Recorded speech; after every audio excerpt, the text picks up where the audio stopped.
Hi everyone, I'm back to read Looking Back in 1853 from our book Meet Cecile and book 2, and this is Looking Back in 1853.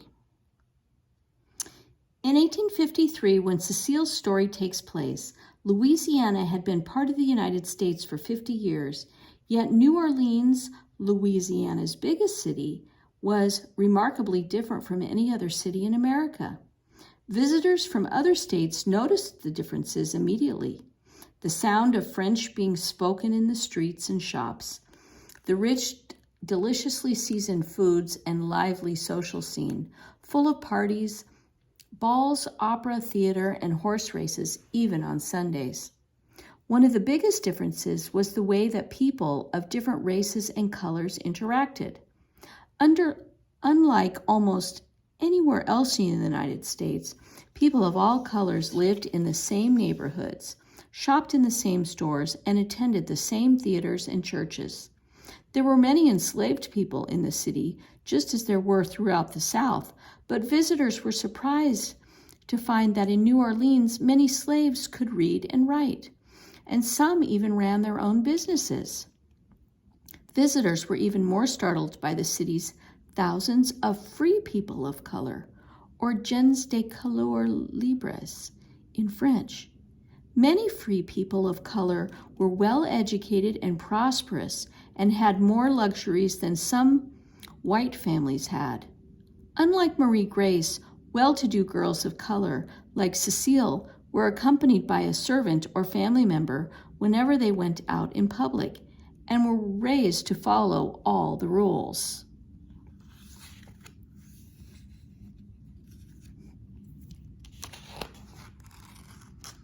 All the rules of elegant society. Many well-to-do children of color were tutored privately or even sent abroad to study, as Cecile's brother Armand was. New Orleans' free people of color were not treated equally with whites, but they had more freedoms and opportunities than Black people anywhere else in the United States. Why were things so different in New Orleans? Unlike the eastern states, Louisiana had never been a British colony. Instead, it had been ruled by either France or Spain for nearly 100 years, and the laws of these countries were generally more tolerant of other races. Under French or Spanish rule, for example, slaves were allowed to earn money and buy their own freedom. Many families of color had both African and European heritage. And because of this, there was a wide range of skin colors among gens de couleur libres, from very dark to very fair. By the early 1800s, 1/3 of all the people in New Orleans were free people of color. Around this time, thousands more gens de couleur libres began arriving from the French colony of Saint-Domingue, now the nation of Haiti, after a slave rebellion broke out there. Many of these immigrants were educated, professionals, and highly skilled craftsmen. Soon, New Orleans had one of the largest, most vibrant, and most prosperous communities of free Black people in America. But life started to get more difficult for them after Louisiana became part of the United States in 1803. People from other parts of the United States began arriving to govern and settle in Louisiana, but they did not understand or respect the way of life they found there. The American newcomers spoke English and were mostly Protestant, and they looked down on all Louisianians for their French language, Catholic religion, and unfamiliar lifestyle. In addition, many Americans were deeply prejudiced towards the people of color, much like the men that Cecile met in Madame Zulaime's shop. The American government passed harsh laws to limit the growth and rights of gens de couleur libres. For example, free Blacks had to carry proof of their freedom at all times, and it became much harder for enslaved people to become free. Newspapers were forbidden to print criticisms of these laws by people of color. New Orleans changed in other ways too. When Cecile was a girl, immigrants from Ireland, Germany, and other parts of Europe poured into New Orleans. Only a few worked in the homes of the gens de couleur libres, as the Ray's Irish maid Ellen does, but the sheer number of new arrivals from Europe and many other parts of America changed life for everyone. By Cecile's time, for example, English had become the language commonly used in business, government, and schools. Families that once spoke only French, like Cecile's, now spoke both languages equally well.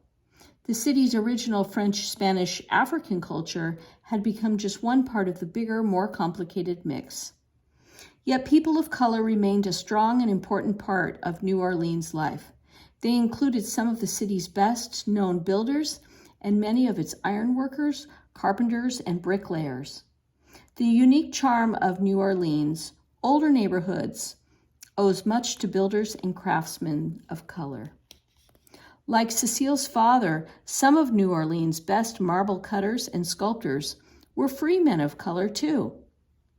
Florville Foy, for example, studied in France and established an extremely successful business carving marble tombs and cemetery sculptures. His work helped set the style for New Orleans' famous cemeteries, which now attract thousands of tourists every year.